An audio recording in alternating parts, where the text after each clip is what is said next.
Trout's Black Ops 7 Road to Commander Part 20.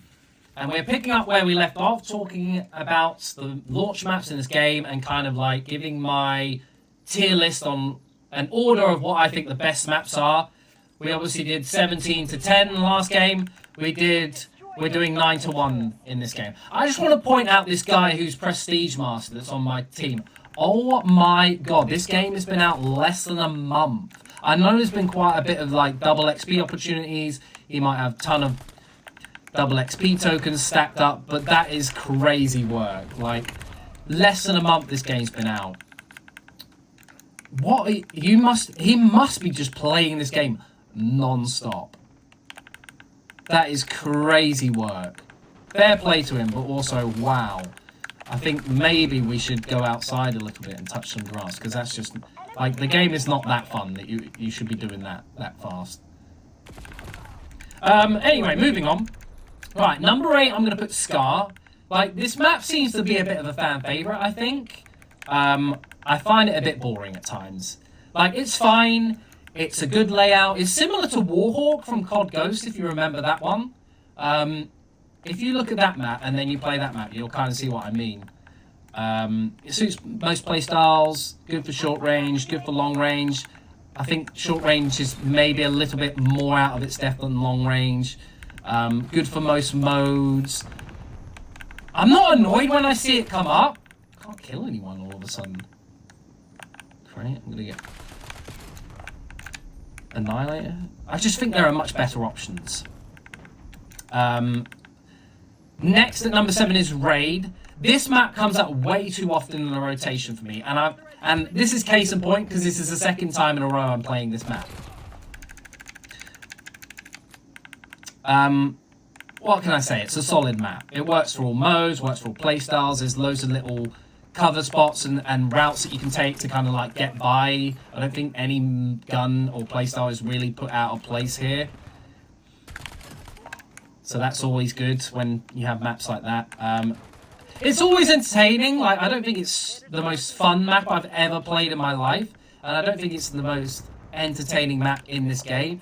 But it's always solid. Like, we're in that area of maps where these are all solid choices. You're never sad to see them come up. But there's obviously better maps out there. And it obviously has played very well whenever it's been brought back. So, in general, good solid map. Number 6 is Cortex. Like, this map grows on me every time I play it. It's a bit more of a run and gun map, and speaking objectively, probably not the most balanced map or the most fair map for all classes and playstyles, or there's definitely a better side compared to the other side, despite looking kind of symmetrical on the surface. Oh god. But yeah, I really enjoy playing it. I'm always happy to see it. It's one of those that I don't mind if it comes up a couple of times in a row on the old rotation. Obviously, I don't want to play it every game, but it's never sad to see it.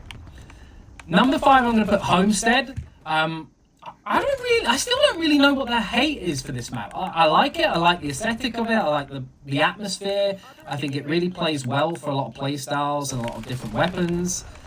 I'm just getting ripped off headies at the moment. I think it just plays really well. Like, it's quite straightforward, quite basic, and I like it. Like, give people the option to just gun. Don't hinder people too much. Don't pigeonhole them into playstyles or, you know, protect them. Just throw down and get on with it. These Dravex, man. Number 4, I'm going to put Blackheart. This map is actually really similar build to Imprint. So it's funny how I put Imprint at number 14. This goes to number 4. And I think it's because it is a bit more, it's smaller. It's a bit more simple. So there it just flows a lot better. It's not hindered by that low side like Imprint is. I'm just getting battered now. People just know exactly where I am.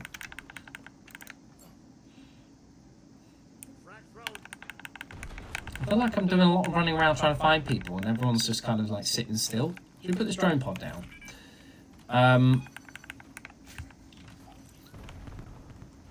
yeah, I think the action always stays really fast-paced. It's really fun for all modes.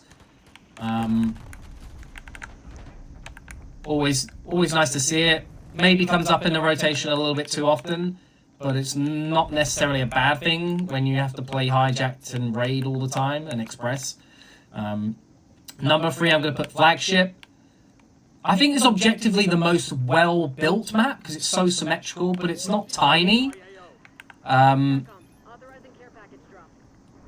Every mode seems to be fun to play, and it's like, when you play different modes, like, usually you can tell you're playing a different mode, or it feels a bit different, it plays a bit different, it's quieter, it's faster, it's slower, or whatever.